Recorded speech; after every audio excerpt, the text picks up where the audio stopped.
আল্লাহ তাআলা আমাদেরকে কেন দুনিয়াতে পাঠাইলেন একটু ভালো করে বুঝে নেন। আল্লাহ পাক পবিত্র কোরআনে ঘোষণা করে দিলেন, ওয়া মা খালাকাতুল জিন্না ওয়াল ইনসা ইল্লা লিয়াবুদুন। আমি জিন এবং ইনসানকে আমার ইবাদত করার জন্য সৃষ্টি করেছি। তো ইবাদত কি জিনিস? হাদিস শরীফে আছে, বুনিয়াল ইসলাম আলা খামসিন শাহাদাতু আল্লা ইলাহা ইল্লাল্লাহ। ইসলামের বেনা হচ্ছে 5টি। প্রথমে আল্লাহ তাআলা এক কথা সাক্ষ্য দেওয়া, হযরত মুহাম্মদ মুস্তাফা আরবি সাল্লাল্লাহু আলাইহি ওয়াসাল্লাম আল্লাহর রাসূল এর কথা সাক্ষ্য দেওয়া। দ্বিতীয় হচ্ছে নামাজ কায়েম করা। তো এই নামাজ থেকে আমরা আজকে গাফিল। তারপরে হচ্ছে রোজা, হজ, যাকাত। সামনে রমজান মাস আসতেছে, এখন থেকেই প্রস্তুতি নেই, সমস্ত গুনাহগুলোকে ছেড়ে দেই। আপনি যদি বেনামাজি হয়ে মারা যান, আপনি যদি গুনাহগার হয়ে মারা যান, আপনার কবরে কি আযাব হবে আপনার জানা নাই।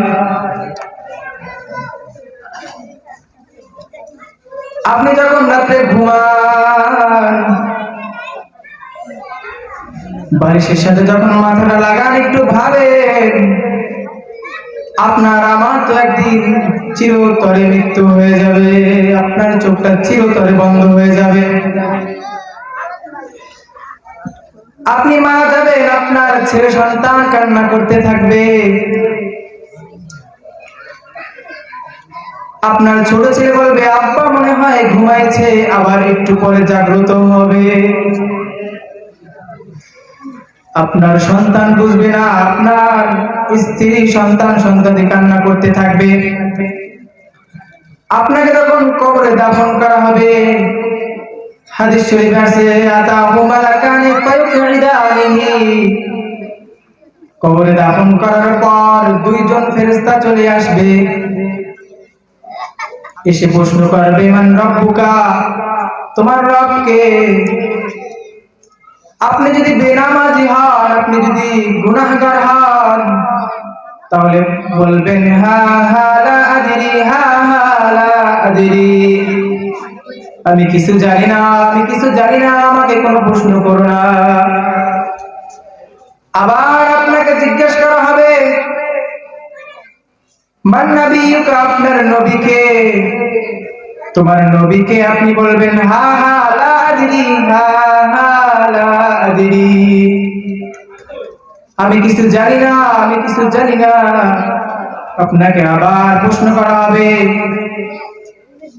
মান দীনুকা, তোমার ধর্ম কি ছিল দুনিয়াতে? আপনি বলবেন, হা হা লা আদরি, আমি কিছু জানি না, আমি কিছু জানি না। এবার 2 জন ফেরেশতা বলবে, আলাম ইয়াতিকুম নাযীর, হে বান্দা, আপনার কাছে কি কোনো সতর্ককারী আসেনি, কোনো আলেম আসেনি? আপনাকে কি আখিরাতের ব্যাপারে সতর্ক করেনি, কিয়ামতের ব্যাপারে সতর্ক করেনি, জাহান্নামের ব্যাপারে সতর্ক করেনি? আপনি বলবেন, ফাকাযযাবনা, হ্যাঁ হ্যাঁ, আমাদের এলাকায় তো মেজর এম এ জলিল নুরানি হাফিজি মাদ্রাসার উদ্যোগে আয়োজিত মাহফিল হয়েছিল, সেখানে আমি ওয়াজ শুনেছিলাম, কিন্তু আমি আমল করি নাই, আমি তাদেরকে মিথ্যাবাদী বলেছি। আর যদি নামাজি হন, নেককার বান্দা হন, যখনই আপনাকে প্রশ্ন করবে, মান রব্বুকা, তোমার রবকে? আপনি বলবেন, রব্বি আল্লাহ, আমার রব হলো আল্লাহ। আবার আপনাকে যখন জিজ্ঞাসা করবে, মান নবিয়ুকা, তোমার নবীকে? আপনি বলবেন, মুহাম্মাদুর রাসূলুল্লাহ সাল্লাল্লাহু আলাইহি ওয়াসাল্লাম।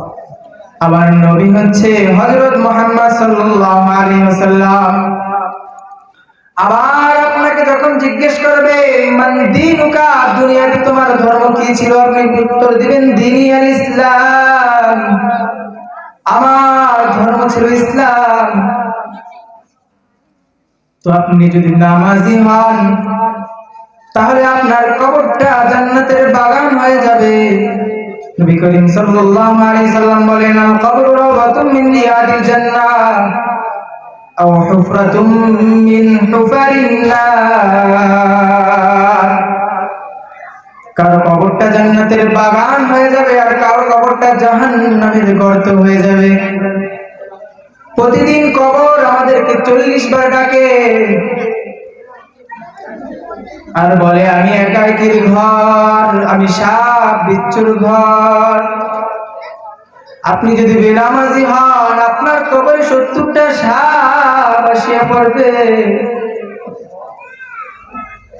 ওই সাপগুলোর বিষ এতটাই মারাত্মক, দুনিয়াতে যদি একবার নিঃশ্বাস ফেলতো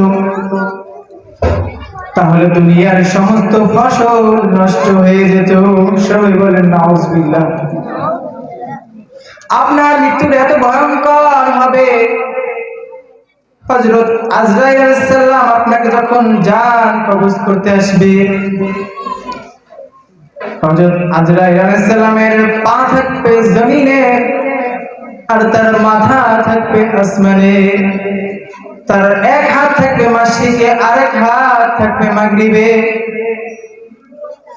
তার শরীর থেকে আগুনের ঝিলকি পড়তে থাকবে। একটু ভাবিয়ে দেখেন ওই কঠিন মুহূর্তে আপনার কি হবে। ও দুনিয়ার ইমানদার আল্লাহর গোলাম, ও পর্দার অন্তরাল মা বোনেরা, ভালো করিয়া ভাবেন, এ জীবন মরময়, কেউ কারো নয়। দুদিনের দুনিয়ায় পথে পরিচয়। আজকে আপনি যাদের জন্য নামাজ ছেড়ে দিতেছেন, আল্লাহ পাক রব্বুল ইজ্জাত পবিত্র কোরআনের মধ্যে বলেন, ইয়া আইয়ুহাল্লাযীনা আমানু লা তুলহিকুম আমওয়ালুকুম ওয়ালা আওলাদুকুম আন যিকরিল্লাহ। হে ঈমানদারগণ, সন্তান সন্ততি এবং ধন সম্পদ তোমাদেরকে নামাজ থেকে বিরত রেখেছে। আপনি যাদের জন্য আজকে নামাজ ছেড়ে দিচ্ছেন, ওই কিয়ামতের দিনে কেউ আপনার সহায় হবে না। তো ভাই, এখনো সময় আছে, সামনে রমজান মাস। নবী করিম সাল্লাল্লাহু আলাইহি সাল্লাম বললেন, যে ব্যক্তি রমজান মাস পাইল অথচ নিজের গুনাহকে মাফ করাইতে পারল না, সে ধ্বংস হোক, সে জাহান্নামী হোক। নবী করিম সাল্লাল্লাহু আলাইহি সাল্লাম বললেন, আমিন। তো সামনে রমজান মাস, আসুন ফিরে আসুন, এখনো সময় আছে। মৃত্যুর সময় যখন আসবে তার আগ মুহূর্তে এখন আপনার সময় আছে। আপনি জানেন না আপনার কখন মৃত্যু হবে। অনেকেই বলে একটু বৃদ্ধ হয়নি তারপর আমল করব। না না না, আপনারা জানেন না আপনার কখন মৃত্যু হবে। আল্লাহ পাক রব্বুল ইজ্জাত বললেন, ইযা জাআ আজালুহুম লা ইস্তাগফিরুনা সাআতান ওয়া লা ইস্তাকদিমুন। মৃত্যু আসলে 1 সেকেন্ড আগেও না, 1 সেকেন্ড পরেও না। তো যেই কথাগুলো বললাম, আল্লাহ পাক রব্বুল ইজ্জাত আমাকে এবং আপনাদের সকলকে আমল করার তৌফিক দান করুন। আমিন। ওয়া আখিরু দাওয়ানা আলহামদুলিল্লাহি রাব্বিল আলামিন।